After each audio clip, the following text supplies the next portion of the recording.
Je m'appelle Sylvie Guillet, je suis aujourd'hui adjointe à la culture de la ville de Dunkerque et conseillère communautaire sur ce mandat. J'ai 3 enfants, dont un vit à Montréal, un autre à Athènes et une autre à Ouascal, donc une fille et 2 garçons. Et 4 petits-enfants, donc c'est que des petits garçons. J'aurais bien aimé avoir une petite fille, j'espère que ça viendra un jour, voilà, pour faire un bel équilibre. Sinon ça fait un univers un petit peu masculin, quoi. Moi j'ai travaillé pour former les cadres territoriaux et je suis venue à Dunkerque en 1999 exactement, pour monter une école nationale de cadres de la fonction publique territoriale qui s'appelait l'ENACT, voilà, et qui est devenue voilà, l'INSET. Je suis aujourd'hui passionnée par la culture, la littérature, la sculpture, la peinture, la randonnée, et je fais du longe-côte, voilà. Et donc je tutoie de temps en temps avec un groupe qui s'appelle Les Sirènes, des phoques. De temps en temps on voit un phoque, voilà, 1 ou 2 phoques. On peut faire du longe-côte en fonction de son niveau. La recherche c'est le plaisir. Il y a des groupes qui s'appellent Loisirs, Petits Loisirs, Zen, etc. Et un groupe c'est appelé Sirènes, qui est un groupe on va pas exclusivement féminin. Il y a quelques hommes de temps en temps qui viennent. Mais qui est un groupe de petits loisirs, ça avance tranquillement dans l'eau, en courant, ça papote, ça échange des recettes de cuisine, ça parle de la vie ordinaire des femmes et des hommes, bien entendu. Oui, il y a une belle ambiance, il n'y a pas de compétition. Voilà, il y a surtout de la solidarité, oui, puis beaucoup de générosité entre nous. Voilà, on est bien, on se connaît, on se retrouve. Voilà, donc c'est un rapport à la nature, voilà, c'est important. Puis une façon de voir la ville tout à fait différente, et voilà, et d'être bien dans un environnement. Oui, il y a du bien-être, quoi, voilà. Alors moi, j'ai servi le service public depuis les années 74. Donc ça fait quand même un bail en travaillant dans différentes villes, à Paris, à Amiens, à Angers, à Nancy, et pour arriver à Dunkerque. Et c'est voilà, c'est un métier qui est un métier de la transmission, hein, comme les métiers d'enseignant, mais transmission professionnelle. La question du rapport homme-femme n'était pas une question qui se posait. Moi, je suis arrivée après avoir vécu 68. Donc 68, pour moi, ça a été un événement fantastique, peut-être de révélation de la place des femmes, puisqu'on a eu on a eu des luttes, quoi. Les luttes, c'était la contraception, l'avortement. Après, il y a eu Simone Veil. Et puis, il y avait des luttes qui étaient sur à travail égal, salaire égal, homme-femme, ce qui est absolument pas abouti, quoi. C'est encore une lutte. Les questions du genre ne se posaient pas du tout de la même manière. Peut-être il y avait un radicalisme, mais qui n'était pas du tout le même. Il n'y avait pas MeToo. D'abord, on n'avait pas les réseaux sociaux. Mais moi, j'ai connu le MLF, donc j'ai milité au MLF, voilà, sur des questions d'identité de femmes. Qu'est-ce que ça veut, femmes, comment se fait la transmission entre femmes, et comment on éduque ses enfants, quoi. Voilà, parce que c'est quand même, on dit toujours quand même, les femmes font aussi les petits mal, quoi. Donc voilà, c'était des questions qu'on abordait. Oui, et puis oui, c'était la lutte pour l'existence, quoi. Oui, pour une égalité homme-femme. Mais comme je vous le disais tout à l'heure, moi j'ai toujours eu de la chance. Même s'il a fallu lutter, je suis tombée sur des hommes et des femmes qui m'ont toujours donné une chance, quoi, voilà. Même s'il fallait que je fasse mes preuves, quoi, peut-être plus que les hommes, voilà, dans mes fonctions. Je pense qu'il existe toujours, c'est difficile, même dans les milieux professionnels, dans les milieux techniques, une culture un peu, je ne vais pas dire macho, mais Moi, j'y ai fait face, mais avec de l'humour, quoi, où on a des plaisanteries grivoises, parce que moi, ça existe encore, hein, même ici à Dunkerque, avec le carnaval, même si il y a égalité de genre, on veut dire homme-femme, trans, puisqu'on se déguise. Donc, je pense que la générosité, la bienveillance, elle se pose pas la question du genre. Voilà, elle se pose. C'est dans les situations. Dans les situations, moi je parlais du Longe-Côte, mais nous on est arrivés sur Dunkerque en 99. On a été très très bien accueillis en tant que famille, et j'ai toujours trouvé pour les enfants, pour mon travail, voilà, de l'accueil, de l'hospitalité. Il y a un très gros sens de l'hospitalité. Ça veut dire qu'on n'est pas en train de faire des différences, d'avoir un traitement inégalitaire. Donc je pense que c'est le point de vue le plus du Dunkerquois par rapport par exemple à la région parisienne. Moi j'ai vécu en banlieue où oui c'est travail, métro, boulot, quoi. Voilà, travail, métro, dodo, quoi, plutôt. Oui, où les rapports étaient beaucoup plus oui, plus dur, par exemple les rapports de courtoisie. Moi je suis un peu attachée à la courtoisie, c'est peut-être vieille France, mais la courtoisie peut être dans les deux sens, quoi. Hein, c'est pas une question de laisser une femme passer avant, de lui passer son manteau, etc. Non, voilà, c'est pour tout le monde. Hein, voilà, ça devrait être une règle, la courtoisie.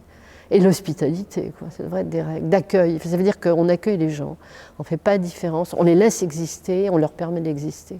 Et de s'exprimer, d'exprimer leur identité. Voilà, quelle qu'elle soit, quoi, leur différence. Et ça, c'est. Bon, le problème des femmes, oui, c'est la différence avec les hommes, différence de sexe, mais aussi de concevoir la vie, des représentations qu'on a. Moi, je pense que la lutte, c'était par rapport à la génération de ma mère, par exemple. Ma mère, elle a élevé les enfants, elle était cantonnée dans on dirait, la sphère domestique. Elle était dépendante économiquement de mon père. Et ça posait effectivement des problèmes, quand on ne s'entendait plus, qu'est-ce qu'on faisait, parce que bon, on n'avait pas de salaire, peu de retraite, voilà.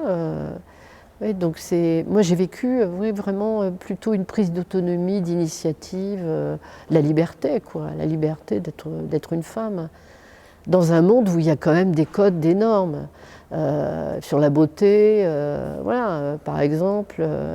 Et j'ai eu un travail à Paris, ça me revient là, qui était un travail dans des centres de gestion. Et ils avaient recruté une équipe de femmes belles, genre mannequins, qui faisaient du commercial, quoi. Donc on voyait bien l'instrumentation de la femme, quoi. La femme qui va chercher des contrats, elle est belle, c'était voilà, pour des entreprises d'ailleurs de luxe. Et les autres, on était dans des grands bureaux, nous on exploitait les chiffres, on faisait de la gestion, quoi, de la gestion comptable, et il y a vraiment une séparation, quoi. C'est les années 75, ça. Séparation complète entre cet univers où elles étaient habillées par des grands couturiers, maquillées, etc., promues, et puis, je dirais, l'arrière-guichet caché, quoi. Je pense que mondialement, j'ai même l'impression des fois d'avoir reculé si on regarde les femmes en Afghanistan, en Syrie, dans tous ces pays-là, où franchement, elles redeviennent des esclaves, quoi. Voilà. Elles n'ont pas le droit de s'exprimer, elles sont enfermées, on leur impose le voile, on leur interdit de sortir, on leur interdit de s'émanciper, d'aller à l'école, d'avoir une éducation, voilà, de travailler. Donc mondialement, moi j'ai plutôt le sentiment voilà, qu'on recule par rapport à la fin des 30 Glorieuses, quoi. Les années 80, je trouve que les années 80... c'était des années où il y avait eu des progrès. D'ailleurs, la loi Veil, c'est 74, voilà. Et voilà, oui, je pense que ça dépend des situations, de l'éducation qu'ont eu les garçons et les filles. Parce qu'il y a des jeunes filles qui aiment bien être dominées, quoi. Il y a un rapport, parce que ça sécurise. Voilà, on n'a pas forcément à penser. Il y a des garçons qui ont vu par mimétisme leurs parents, leur papa donner des ordres à leur maman, se faire servir à table. Je prends des exemples très concrets, voilà. Et ne pas pouvoir décider, en tout cas, de l'avenir des enfants ou de l'éducation, quoi. Après, il y a des hommes qui ont le sens de l'égalité, qui ne se posent même pas la question, entre guillemets, je ne devrais peut-être pas dire ça, mais voilà, c'est naturel. Moi j'ai un conjoint, voilà, ça ne se pose pas, enfin, on vit, on vit sur un pied d'égalité, chacun avec ses passions, on partage les bonnes choses et les mauvaises choses. Vraiment, il y a des choses qui ne sont pas agréables à faire, il faut faire les poubelles, les descendre, il faut réparer des choses, bon bref. Il y a des fois où la cuisine fait tous les jours, des fois c'est voilà, c'est pas toujours de la créativité. Les lessives, voilà, des choses assez concrètes. Puis bon, voilà, les belles choses, c'est discuter. Là, nous, on a des petits-enfants, ben, c'est comment on participe à côté de nos enfants à leur avenir. Mais l'éducation, oui, c'est quand même un savoir lire, écrire, pouvoir penser par soi-même, mais c'est fondamental pour pouvoir débattre. Voilà, à égalité, la chance dans le Dunkerquois, c'est que tous les établissements, que ce soit le conservatoire, l'école municipale d'art, l'école supérieure d'art, ou les établissements qu'on subventionne, le bateau-feu, le jazz club, voilà, entre autres, le lac, le FRAC, etc., il n'y a aucun problème. Je veux dire, ça fait partie des questions qui sont dans leur socle, dans leurs fondamentaux. La question, c'est terrible à dire, mais la question ne se pose pas parce que ils la traitent naturellement, quoi. Donc, on a plutôt de la chance. En plus, si je prends le FRAC et le LAC, ce sont ou la BIB, ce sont des femmes qui les dirigent. Elles font la promotion des femmes, parce que dans la culture, le problème c'est que les femmes, si on prend la sculpture et la peinture, ont très peu pu s'exprimer, ont été valorisées. Je pense, bon, Sophie Varlop, elle a fait des expositions sur Simone Boissec, Marinette Cueco, qui s'occupent des délaissés, c'est extraordinaire, quoi.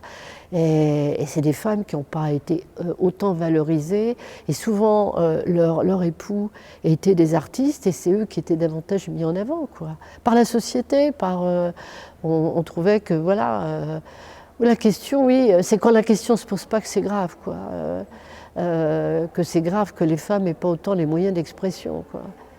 Mais c'est une vieille lutte, c'est des luttes, voilà, on peut dire millénaires, quoi. Si on prend Louise Michel, la Commune de Paris, l'institutrice, elle se bat pour que les élèves, les petites filles, elle veut faire une école des filles. Et Lamartine, qui sera le futur lieu du CMAD, a été une cité pour filles. Donc c'est extraordinaire ça, de refaire et de continuer, et puis de faire un lieu qui est mixte, quoi, voilà, où chacun ait sa place, à la fois sa place, partage, amène ses différences, voilà, ses visions du monde, de l'avenir de la société, puis de sa créativité, quoi. Il y a aussi des femmes qui sont des femmes de pouvoir, des femmes malveillantes, hein. C'est pas que le problème des hommes, hein. Donc l'école, il faut cultiver son humanité. Voilà, c'est un lieu, voilà, de civilisation, voilà, où oui, on apprend je vais peut-être me redire à penser, mais on apprend ce que peuvent apporter les autres, quoi. Pour faire société, il faut de la différence, il faut du vivant différent pour faire société. Si on est le même, on n'existe plus, on est dans la fusion, et puis de l'hyper-normalité, quoi, voilà. Le MLF, c'était un mouvement entre femmes. Il y a d'autres mouvements qui continuent dans le féminisme entre femmes. Et moi, j'estime qu'il faut lutter ensemble, hommes, femmes, LGBT, quoi. toutes les personnes qui posent les problèmes d'identité. Il faut lutter ensemble et non pas refaire des communautés, quoi.